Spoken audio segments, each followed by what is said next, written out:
நாளைக்கு எல்லாம் சரியாகிடும்னு நாமளே நம்மளை சமாதானம் பண்ணிக்கிட்டு இருக்கோம். ஆனா இன்னைக்கு வரைக்கும் ஒரு நாளும் மாறலையே. கடன், நோய், வீட்டுல சண்டை, வேலை இல்லாமை, இதுல ஏதாவது ஒண்ணு நெஞ்ச குத்திக்கிட்டே இருக்கா? ஒரு நிமிஷம் மூச்சை இழுங்க. நான் ஒரு துஆ காட்டப் போறேன். உணர்ச்சியா படிச்சா அல்லாஹ் அத வானவரோட உங்க வாழ்க்கையில இறக்கி வைப்பான். காலையில எழுந்ததும் நினைவுக்கு வர்றது இன்னிக்கு அந்த பில் கட்டணும் அல்லது இன்டர்வியூ பாஸ் ஆகுமா? ஃபேஸ்புக்ல பக்கத்து வீட்டு ஹாலிடே போட்டோ, நம்ம கிட்ட கிரெடிட் கார்டு மினிமம் பேமெண்ட் கூட இல்ல. இந்த நான் மட்டும் ஏன் என்கிற குத்து உடம்பை விட மனசை அதிகம் அடிக்குது. நபி ஸல்லல்லாஹு அலைஹி வஸல்லம் இதை புரிஞ்சதால்தான் சொன்னாரு, துஆ என்பது விசுவாசத்தின் ஆயுதம். ஆயுதம் இருந்தும் போருக்கு போகாம இருந்தா என்ன லாபம்? இன்னிக்கு அந்த ஆயுதத்தை எடுப்போம். அல்லாஹ் குர்ஆன்லயே சொல்றான், நிச்சயமாக நான் சமீபமாகவே இருக்கிறேன். பிரார்த்தனை செய்பவரின் பிரார்த்தனைக்கு அவர் பிரார்த்தித்தால் விடையளிக்கிறேன். அவர்கள் என்னிடமே பிரார்த்தித்துக் கேட்கட்டும். இப்ப நான் தரப்போற துஆ ஹிஸ்னுல் முஸ்லிம் நூல்ல இருக்கு.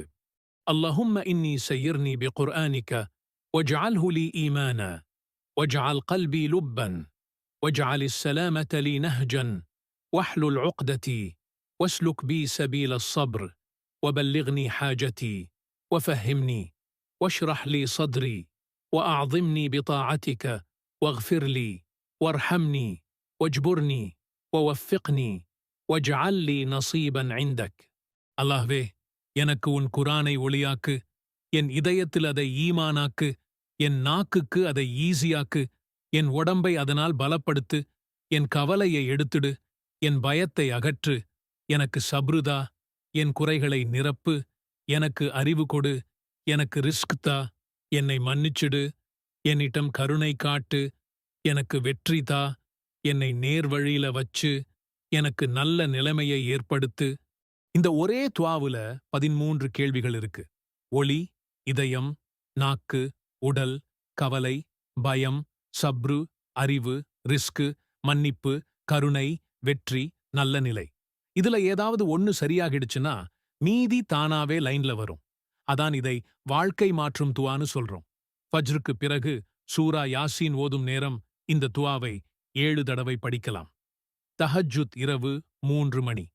அந்த நேரத்துல அல்லாஹ் வானவர்களை அனுப்பி இன்னும் யார் கேட்கிறான்னு கேட்க வைக்கிறான். கைய உயர்த்தினா போதும். இன்னிக்கு நீங்கள் கேட்டது ஒரு துஆவின் வார்த்தைகள் அல்ல, அது அல்லாஹ்வின் வாக்குறுதி. அவன் சொல்றான், நீங்க என்னை கேட்டா நான் பதில் தரேன். இனி கவலைகள் துரத்தும் போது இந்த துஆவை ஓதுங்க. வாழ்க்கையில ரொம்பவே இக்கட்டான ஒரு சூழ்நிலையில மாட்டிட்டு இருக்கீங்களா? என்ன பண்றது, யார்கிட்ட உதவி கேட்கிறதுன்னு தெரியாம கை கால் ஓடாம தவிச்சு நிக்கிறீங்களா? இப்போ இந்த நிமிஷம் உங்களுக்கு ஒரு உடனடி தீர்வு தேவையா? கொஞ்சமும் எதிர்பார்க்காத ஒரு சோதனை வந்து உங்களை நிலைகுலைய வச்சிடுச்சா? கவலைப்படாதீங்க. அல்லாஹ்வின் கருணை எவ்வளவு பெரியதுன்னா, இந்த மாதிரி கஷ்டமான அவசரமான நேரங்கள்ல நாம என்ன செய்யணும்னு கூட அவனே நமக்கு சொல்லிக் கொடுத்திருக்கான். நபி ஸல்லல்லாஹு அலைஹி வஸல்லம் அவர்கள் கத்துக் கொடுத்த ரொம்ப சக்தி வாய்ந்த ஒரு துஆ இருக்கு. அதை ஓதின அடுத்த நொடியே உங்க கஷ்டங்கள் விலகி அல்லாஹ்வின் உதவி வர்றதை நீங்களே கண்கூடா உணர்வீங்க. நம்ம வாழ்க்கையினாலே இன்பமும் துன்பமும் கலந்துதான் இருக்கும். ஆனா சில நேரங்கள்ல துன்பங்கள் நம்மள சோதிக்கிறதுக்காக திடீர்னு வரும். அது ஒரு மோசமான நோய் பத்தின செய்தியா இருக்கலாம். திடீர்னு வர்ற ஒரு பெரிய பண நெருக்கடியா இருக்கலாம். ஏன் நம்மள சுத்தி என்னதான் நடக்குதுன்னு புரியாத ஒரு மன அழுத்தமா இருக்கலாம். இல்ல, நம்மள ஒரு பெரிய ஆபத்துல சிக்க வைக்கிற மாதிரி ஒரு சூழ்நிலையா இருக்கலாம். அந்த சில நிமிடங்கள் ஒரு யுகம் மாதிரி தெரியும். இதயம் படபடன்னு அடிச்சுக்கும். மூளைக்கு என்ன யோசிக்கிறதுன்னே தெரியாது. இந்த கஷ்டத்துல இருந்து எப்படி வெளிய வர்றதுன்னே புரியாது. இந்த நேரத்துல நமக்கு தேவைப்படுறது உடனடியான சக்தி வாய்ந்த ஒரு உதவி. அந்த உதவி இந்த முழு உலகத்தையும் படைச்சு பார்த்துக்கிற அந்த ஒரே இறைவனான அல்லாஹ் கிட்ட இருந்து கிடைச்சா எப்படி இருக்கும்? நிச்சயமா அல்லாஹ் நம்மள ஒருபோதும் கைவிட மாட்டான். ஒவ்வொரு பிரச்சனைக்கும் ஒரு தீர்வை அவன் வச்சிருக்கான். நம்மளோட கஷ்டமான நேரங்கள்ல அவன்கிட்ட எப்படி உதவி கேட்கணும்னு ரொம்ப எளிமையான ஆனா மிக மிக சக்தி வாய்ந்த ஒரு பிரார்த்தனையை நமக்கு கத்துக் கொடுத்திருக்கிறான். இது வெறும் வார்த்தைகள் கிடையாது. இது இருட்டிலிருந்து வெளிச்சத்துக்கும், கஷ்டத்திலிருந்து நிம்மதிக்கும், தோல்வியிலிருந்து வெற்றிக்கும் நம்மள கூட்டிட்டு போகப் போற ஒரு சாவி. அந்த சக்தி வாய்ந்த துஆ யூனுஸ் அலைஹிஸ்ஸலாம் நபி செய்த பிரார்த்தனைதான். அவங்க ஒரு பெரிய மீனோட வயித்துல 3 இருள்களுக்குள்ள மாட்டிக்கிட்டாங்க. 1 மீன் வயிற்றோட இருள், 2வது கடலோட ஆழத்து இருள், 3வது ராத்திரியோட இருள். தப்பிக்கிறதுக்கு எந்த வழியுமே இல்லைன்னு தெரிஞ்ச அந்த நொடியில அவங்க அல்லாஹ் கிட்ட இந்த வார்த்தைகளைச் சொல்லி உதவி கேட்டாங்க. லா இலஹ இல்ல அன்த சுப்ஹானக இன்னி குன்து மினல் ظالمين. துஆவின் பொருள்: உன்னைத் தவிர வணக்கத்திற்குரிய நாயன் யாரும் இல்லை. நீ மிகவும் தூய்மையானவன். நிச்சயமாக நான் அநியாயக்காரர்களில் ஒருவனாகிவிட்டேன். இந்த துஆவை எப்போ ஓதணும்? உங்களுக்கு எப்போதெல்லாம் அவசர உதவி தேவையோ, எப்போ ஒரு துன்பம் உங்க மேல இறங்குதோ, உடனே முழு நம்பிக்கையோட இந்த துஆவை ஓதுங்க. இதுக்குன்னு குறிப்பிட்ட நேரம், இடம், எண்ணிக்கை எல்லாம் அவசியமில்லை. உங்க மனசு எப்போ அல்லாஹ்வை நோக்கி திரும்புதோ அந்த ஒவ்வொரு கணமும் இந்த துஆவிற்கு சக்தி அதிகம். என் அன்பு சகோதர சகோதரிகளே, இப்போ உங்களுக்கான நேரம். ஒருவேளை நீங்களும் கடன் சுமையில தவிக்கலாம், இல்ல தீராத நோயோட போராடலாம், இல்ல யார்கிட்டயும் சொல்ல முடியாத மனவேதனையில இருக்கலாம்.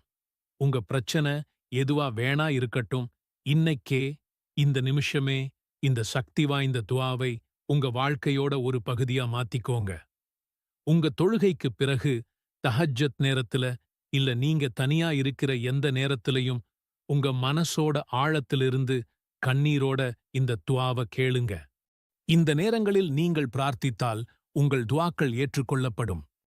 ஒரு நேரம், ஒரு துஆ உங்கள் வாழ்க்கையை முழுமையாக மாற்ற முடியும். நபி ஸல்லல்லாஹு அலைஹி வஸல்லம் அவர்கள் கூறினார்கள், ஒவ்வொரு இரவும் இரவின் 1/3 பங்கு நேரம் இருக்கும்பொழுது நம்முடைய இறைவன் மிகக் குறைந்த வானத்திற்கு இறங்கி, நான் அவருக்கு பதிலளிக்கும்படி என்னை அழைப்பவர் யார்? நான் அவருக்கு கொடுக்கும்படி என்னிடம் கேட்பவர் யார்? நான் அவரை மன்னிக்கும்படி என்னிடம் மன்னிப்பு கேட்பவர் யார்? என்று கேட்பார். நபி ஸல்லல்லாஹு அலைஹி வஸல்லம் அவர்கள் கூறினார்கள், அதானுக்கும் இகாமத்துக்கும் இடையில் கேட்கப்படும் ஒரு துஆ நிராகரிக்கப்படாது. நபி ஸல்லல்லாஹு அலைஹி வஸல்லம் அவர்கள் கூறினார்கள், ஒரு அடியான் தன் இறைவனிடம் மிக நெருக்கமாகச் செல்வது அவன் சஜ்தா செய்யும்போதுதான். எனவே அதிகமாக துஆ செய்யுங்கள். நபி ஸல்லல்லாஹு அலைஹி வஸல்லம் அவர்கள் கூறினார்கள், வெள்ளிக்கிழமை ஒரு நேரம் இருக்கிறது. அந்த நேரத்தில் ஒரு முஸ்லிம் நின்று தொழுது அல்லாஹ்விடம் ஏதாவது கேட்கும்போது அல்லாஹ் அதை அவனுக்கு வழங்காமல் இருப்பதில்லை.